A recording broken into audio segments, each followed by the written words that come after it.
Hello दोस्तों, कैसे हैं आप लोग। अब तक हमने मार्शल गॉड में देखा शू फेंग अपने अर्टन ताबू मार्शल स्किल को सीखने के लिए कल्टीवेशन स्किल टावर के अंदर चला जाता है, मगर वो 3 दिन बाद भी उस टावर से बाहर नहीं आता है, जिसकी वजह से सारे लोग परेशान हो जाते हैं। और आखिर में हमने देखा था कि सारे लोग सीनियर क्यूसी के साथ शू फेंग को उस टावर के अंदर ढूंढने के लिए जाने लगते हैं। और आज की एपिसोड के शुरुआत में हमें सारे लोगों को उस टावर के अंदर दिखाया जाता है। तभी लेडी क्यूसी उस टावर के सारे चीजों को देख के कहने लगती है शायद वो बच्चा अभी तक कल्टीवेशन कर रहा होगा, इसलिए समय को भूल ही गया होगा। शायद उसके साथ कोई एक्सीडेंट नहीं हुआ है, इसलिए हमें थोड़ा और आगे जाना चाहिए उसे ढूंढने के लिए। तभी थोड़ा आगे जाने के बाद वो लोग शू फेंग को वही बड़े टर्टल के सामने दिखता है, जिसको हमने पहले एपिसोड में भी देखा होता है। तभी शू फेंग उस टर्टल के ऊपर अटैक करने लग जाता है, जिसको देख के सेकेंड सीनियर हैरान हो जाती है और शू फेंग को ऐसा करते हुए देख के कहने लगती है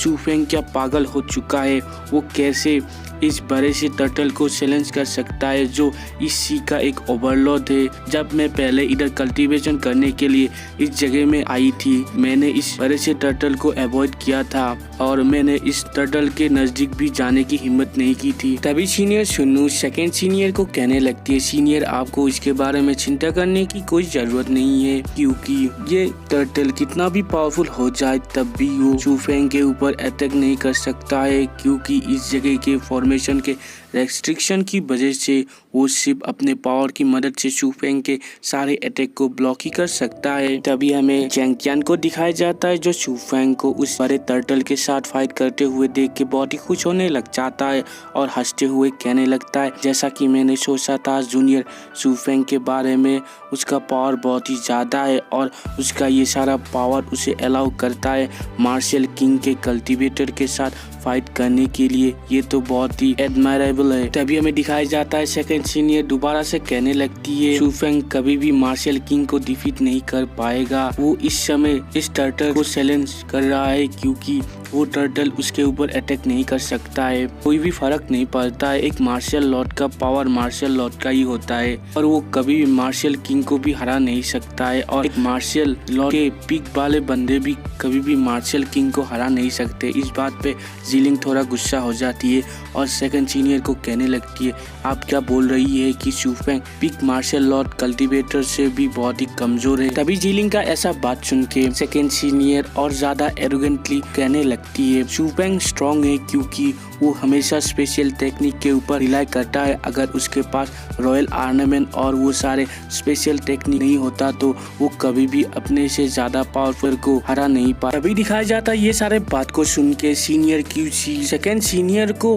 अपनी जबान को थोड़ी देर के लिए बंद करने को कहती है। तभी हमें दूसरी तरफ शू फेंग को दिखाया जाता है जो अपने मेटल आर्मर को पहन लेता है और शू फेंग के बॉडी से बहुत ही पावरफुल एनर्जी फ्लो हो रही होती है और बाहर भी निकल रही होती है। तभी दिखाया जाता है शू फेंग के बॉडी से जितनी पावर निकल रही होती है, इसको देख के सीनियर क्यूसी अपने आप को ही क्वेश्चन करने लग जाती है शू फेंग ने शायद अभी तक अर्टन ताबू मार्शल स्किल को कम्प्लीटली लर्न नहीं किया होगा ना। तभी शू फेंग अचानक से अपने दोनों आंखें को खोल लेता है और अपने रॉयल आर्नामेंट में पावर को फोकस करके कहने लग जाता है अर्टन ताबू मार्शल स्किल फायरमैन स्लैश और ये कह के उस टर्टल पर वो अटैक कर देता है, जिसकी वजह से उधर एक बहुत ही बड़ा धमाका हो जाता है। तभी दूसरी तरफ सीनियर क्यूसी को दिखाया जाता है जो शू फेंग के इस अटैक को देख के बहुत ही हैरान हो चुकी होती है और वो कहने लगती है वो एक्चुअली में सक्सेस हो गया है और उसने इतने कम समय में करीब 2 या 3 महीने में ही इस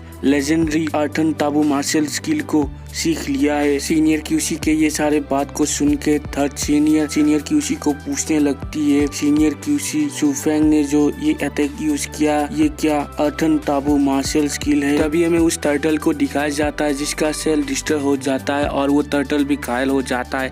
हमें इधर नहीं बताया गया है कि वो टर्टल जिंदा है या मर गया है। तभी अचानक से दिखाया जाता है इतने पावरफुल स्किल को यूज करने की वजह से शू फेंग के मुंह से खून निकलने लग जाता है और वो नीचे गिरने लग जाता है। मगर सही समय में सीनियर क्यूसी जाके शूफेंग को पकड़ लेती है और शूफेंग को पूछने लगती है, शूफेंग क्या तुम ठीक हो? तभी हैरानी से शूफेंग सीनियर क्यूसी को कहने लग जाता है, सीनियर क्यूसी आप इधर, और सीनियर क्यूसी को बताने लग जाता है यही उसका आर्टन ताबू मार्शल स्किल था और वो बताने लग जाता है उसने बहुत ही मुश्किल से इस स्किल को सीखा है। तभी सीनियर क्यूसी कहने लगती है, यही क्या तुम्हारा मार्शल स्किल है जिस मार्शल स्किल को मार्शल किंग वाले बंदे भी टच करने से घबराते हैं और उसे तुमने करीब 2 या 3 महीने के अंदर ही अच्छी तरीके से कल्टीवेट कर लिया है और तुम बोल रहे हो ये तुम्हारे लिए डिफिकल्ट है। अगर ये तुम्हारे लिए डिफिकल्ट है तो हमारे जैसे लोगों के लिए ये क्या होगा? तभी शूफेंग का ऐसा हालत देख के जीलिंग सीनियर क्यूसी को पूछने लगता है, सीनियर क्यूसी शूफेंग क्या ठीक है?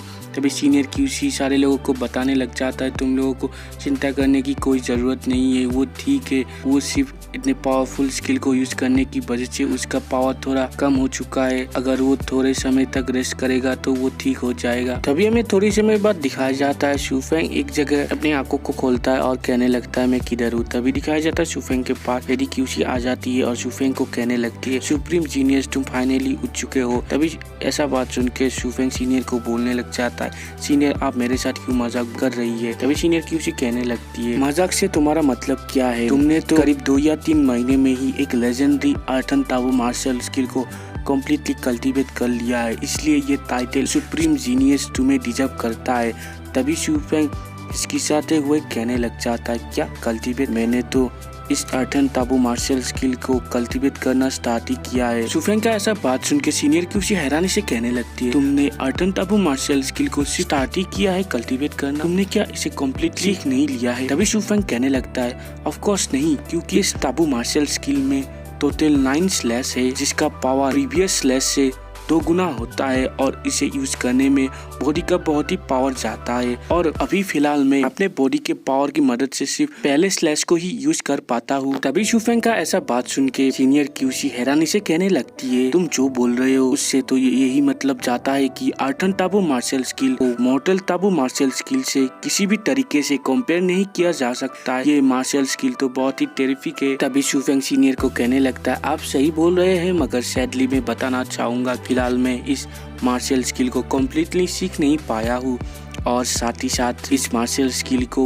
यूज करने में बहुत ही समय जाता है, इसलिए इसे रियल बैटल में इतनी आसानी से यूज नहीं किया जा सकता है। तभी सीनियर क्यूसी शूफेंग को कहने लगती है, शूफेंग तुम चिंता मत करो, तुम्हारे पास जो एटीट्यूड है उससे मुझे लगता है तुम इस आर्टन ताबू मार्शल स्किल को कुछ ही समय में ही सीख लोगे, इसलिए तुम्हें जल्दी करने की कोई जरूरत नहीं है। तभी शूफेंग सीनियर क्यूसी को पूछने लगता है, आपको क्या सीनियर होंगफू के बारे में कुछ पता चला? तभी सीनियर कहने लगती है, नहीं, मगर इस जर्नी में मुझे कुछ दूसरी बात पता चली, क्रिपलिंग 9 डिमोनिक शेक के बारे में, मगर ये बातें तुमसे रिलेट नहीं करती है, मगर जब मैं इस बातों को तुम्हें बताऊंगी तुम्हें बहुत ही गुस्सा आ सकता है, इसलिए मैंने पहले तुम्हें इन सारी बातों को नहीं बताया था। तभी शूफेंग कहने लगता है, सीनियर क्या हुआ है, आप क्या मुझे बता सकते? तभी सीनियर क्यूसी शूफेंग को बताने लगती है, तुम जानते ही होगे मैं सीनियर होंगफू को ढूंढ रही थी, उसी समय मैंने डिस्कवर किया कि 3 ग्रेट मॉन्स्टरस से अलायंस बना चुके हैं इमॉर्टल एग्जीक्यूशन फैमिली के साथ और वो लोग क्रिपलिंग 9 डिमोनिक शेक के ऊपर काउंटर अटैक करने के लिए प्लान बना रहे थे। तभी शूफेंग सीनियर को पूछने लगता है, वो लोग क्या करने वाले हैं, क्या आप मुझे बता सकते हैं? तभी दिखाया जाता है सीनियर क्यूसी बताने लग जाती है, वो लोगों ने प्लान किया है कि वो लोग रूमर